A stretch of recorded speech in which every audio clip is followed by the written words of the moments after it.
Olá, estamos de volta ao nosso 10 Minutos com Deus.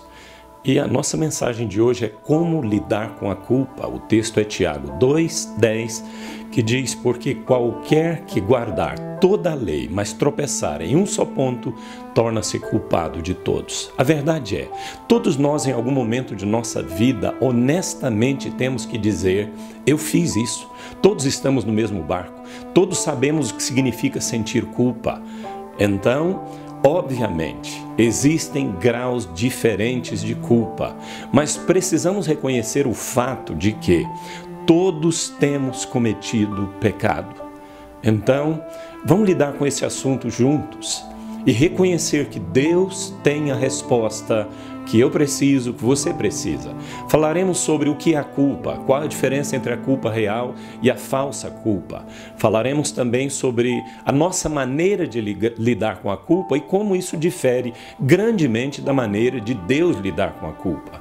Então, em primeiro lugar, vejamos o que é a culpa. Existe uma culpa genuína.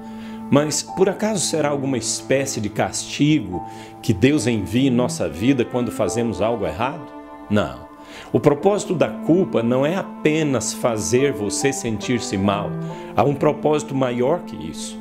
É como um sinal que diz: algo está errado e precisa ser consertado. Preciso buscar a Deus que me criou, o único que sabe como me curar e me consertar. A culpa genuína é proveniente das coisas erradas que fizemos. A culpa que nos feriu, feriu os outros e feriu o coração de Deus.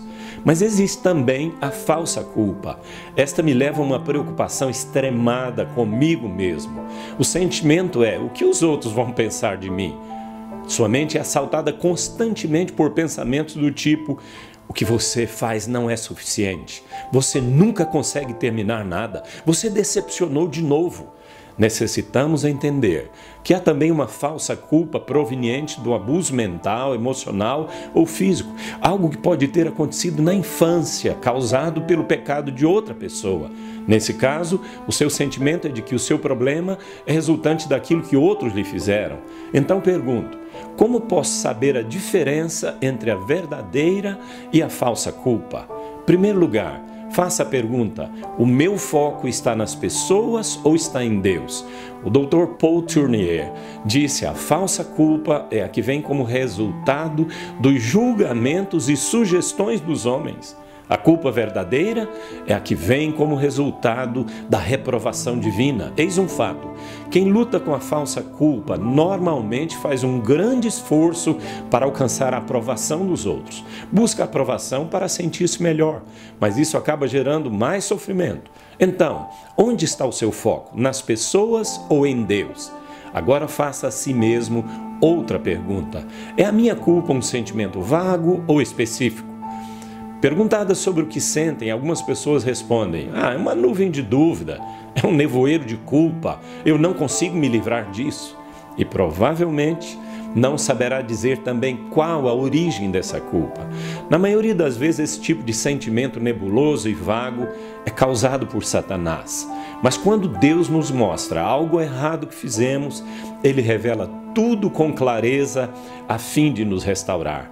A terceira prova nos leva a outra pergunta: são regras ou relacionamentos? Quando você está lutando com a falsa culpa, o sentimento é: quebrei as regras.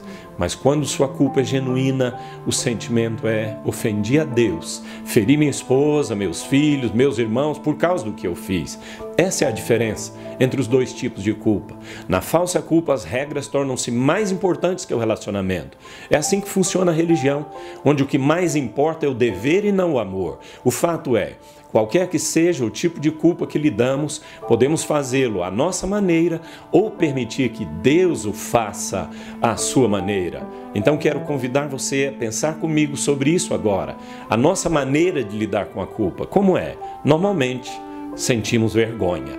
Infelizmente, sempre encontramos meios de manipular o sentimento de culpa. Sua origem vem do primeiro casal, do primeiro pecado. Em Gênesis 3, a Bíblia nos diz que, envergonhados, eles tentaram se cobrir com folhas. Nós nos sentimos mal quando pecamos, mas apenas sentir-se envergonhado não levará a abandonar o pecado. Foi o que aconteceu com Adão e Eva. E uma outra maneira que encontramos de lidar com a culpa é tentamos nos esconder. Adão e Eva tentaram se esconder entre as árvores do jardim, como se Deus não pudesse saber onde estavam. E quando Adão foi confrontado, ele respondeu: ouvi a tua voz no jardim e porque estava nu, tive medo e me escondi. Assim, quando a culpa genuína surge, não adianta fingir que nada está errado, mas infelizmente tentamos nos esconder. E o terceiro meio que usamos é tentar culpar alguém. Esse é o meio mais comum. Deus perguntou a Adão em Gênesis 3:11: comeste da árvore de que te ordenei que não comesses? Imediatamente Adão arranjou um meio de culpar Eva. Ele disse no verso 12: a mulher que me deste por esposa, ela me deu da árvore e eu comi. E Eva fez a mesma coisa. Ela colocou a culpa sobre outro.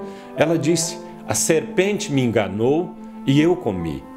Todos somos tentados a fazer isto. E você tenta lidar com a culpa à sua própria maneira? Eu gostaria de convidá-lo a meditar comigo agora sobre a maneira de Deus lidar com a culpa. Em primeiro lugar, é através da confissão dos nossos pecados. A Bíblia diz em 1 João 1,9 que se confessarmos os nossos pecados, Ele é fiel e justo para nos perdoar os pecados e nos purificar de toda injustiça. Então eu confesso a Deus o meu pecado. Mas o que significa pecado à luz da Bíblia? É a minha maneira de fazer as coisas, de viver a minha vida de acordo com os meus próprios planos. Então confesso tudo a Deus e me aproprio do seu perdão. E a Bíblia nos ensina também a confessar a um irmão de confiança. Lemos em Tiago 5,16: confessai, pois, os vossos pecados uns aos outros e orai uns pelos outros para serdes curados. Essa é a maneira de Deus lidar com a culpa. Ele o faz também através da nossa confiança em seu caráter. Muitas pessoas confessam seus pecados a Deus, mas não procuram conhecê-lo melhor.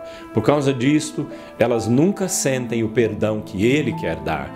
O texto sagrado diz que Ele é fiel e justo. Então, você pode contar com a fidelidade de Deus. Quanto mais próximo do Deus que o ama, que deu sua vida por você, mais sentirá o seu perdão. Jesus nos liberta de uma consciência culpada. Ele pagou o preço por nós na cruz. Ele é fiel e justo. Você pode confiar. É assim que Deus lida com a nossa culpa. E a outra maneira é quando aceitamos o perdão de Deus. O texto diz que se confessarmos os nossos pecados, Ele é fiel e justo. E o final do verso diz: para perdoar os nossos pecados e nos purificar de toda injustiça. O texto não diz Ele nos perdoará a maior parte dos nossos pecados e a maioria das nossas injustiças, mas o que o texto diz é: Ele nos perdoará de todo o pecado e nos purificará de toda injustiça. Se você já confiou em Cristo e na sua obra na cruz, por que continuar preso à culpa se Deus já diz que você está perdoado e purificado? Mas isso é porque você merece? Certamente não. Nós não merecemos. É a graça de Deus. É o favor imerecido. Então, aceite o perdão. E eu vou concluir. Por maior que seja a sua luta, saiba com certeza que a graça de Deus é muito maior. Realmente não importa o tamanho do seu pecado. Ao ler a Bíblia, você pode perceber a graça de Deus. Você verá que Abraão, em seu passado, foi um adorador de ídolos e teve lutas com a mentira. Depois, tornou-se o pai daqueles que creem. Na história de Moisés, você percebe que no início de sua vida ele foi um assassino. Depois tornou-se um instrumento de Deus para libertar os filhos de Israel e conduzi-los à terra prometida. Você lê acerca de Paulo, que a princípio foi um perseguidor da igreja e apoiou o assassinato de muitos cristãos, mas depois tornou-se um apóstolo de Cristo e o maior escritor do Novo Testamento. A verdade é, Deus não só deseja libertá-lo de sua culpa, Ele quer usá-lo para abençoar outras pessoas. Por isso, se você ainda não confessou a Deus o seu pecado, faça-o agora. Diga-lhe: Deus, eu admito, necessito do teu perdão. Estou cansado de tentar lidar com a culpa à minha própria maneira. Então, aproprie-se do perdão de Deus e agradeça-lhe. Que Deus lhe abençoe, que assim seja. Amém.